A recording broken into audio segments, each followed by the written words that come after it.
আমরা আজকে আসছি শশার ক্ষেতে। আমরা অনেক সময় চিন্তা করে পারি না যে শীতকালে আমরা কোন সবজিটা চাষ করলে অধিকভাবে লাভবান হব এবং আমাদের আহ, কাজের মাধ্যমে সফলতা আসবে। দর্শক, আমরা যদি সবজি চাষ করে লাভবান হতে চাই, শীতকালে আমরা অবশ্যই শশাকে বাছাই করে নিব। এই শীতকালে চাষ করার মতো শশার দুটি জাত হচ্ছে সাবেরি এবং জাদু। এই দুটি জাতি কিন্তু ভালো। এখন আমরা আসি দর্শক, শীতকালে যে আমরা শশা চাষ করব, সেই শশাটা আমরা কিভাবে চাষ করলে আমরা লাভবান হব। দেখতে পাচ্ছি আমরা এইখানে, দেখেন দর্শক, মালচিং ক্ষেত।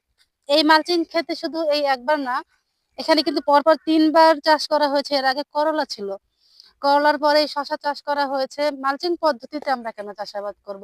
মালচিং পদ্ধতিতে যদি আমরা চাষাবাদ করতে চাই, সেক্ষেত্রে দেখতে পাচ্ছেন দর্শক, ক্ষেতের চারপাশে কিন্তু কোনো আগাছা নেই এবং একবারে মালচিং লাগানোর পর সেই ক্ষেতটাতে আপনি পরপর 3বার চাষাবাদ করতে পারবেন। আমরা কিন্তু অনেকেই বলে থাকি যে মালচিং পদ্ধতিতে যদি আমরা চাষাবাদ করতে চাই, সে আমাদের কিন্তু খরচটা বেশি হয়।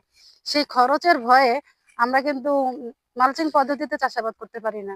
হুম মালচিং পদ্ধতিতে চাষাবাদ করতে চাই না, কিন্তু আমরা এরা বুঝি না মালচিং পদ্ধতিতে যদি চাষাবাদ করি, তাহলে কিন্তু আপনার আগাছা দমন করা লাগেই না বলতে গেলে চলে, এবং এক মালচিং এ 3বার চাষাবাদ করতে পারবেন।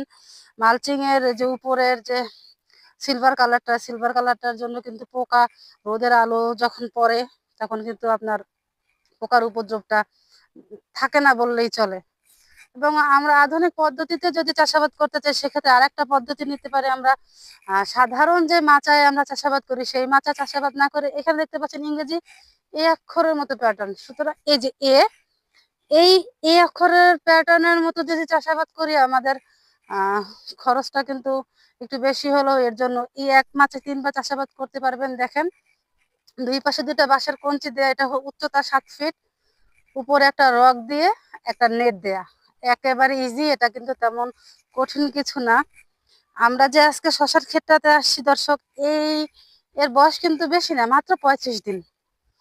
দেখেন, 35 দিনে আমরা যদি এই দিকটাতে দেখি, মাশাআল্লাহ, আলহামদুলিল্লাহ, দেখেন কত সুন্দর ফলন হয়েছে মাত্র 35 দিনে। এবং স্প্রে শিডিউল আপনাকে সময় করে সপ্তাহে 2বার করতে হবে। আপনি যদি তরুণ উদ্যোক্তা হয়ে থাকেন, আপনি যদি লাভবান হতে চান, তাহলে আমরা অবশ্যই সাজেস্ট করব এই প্যাটার্নে মালচিং পদ্ধতিতে চাষাবাদ করার জন্য।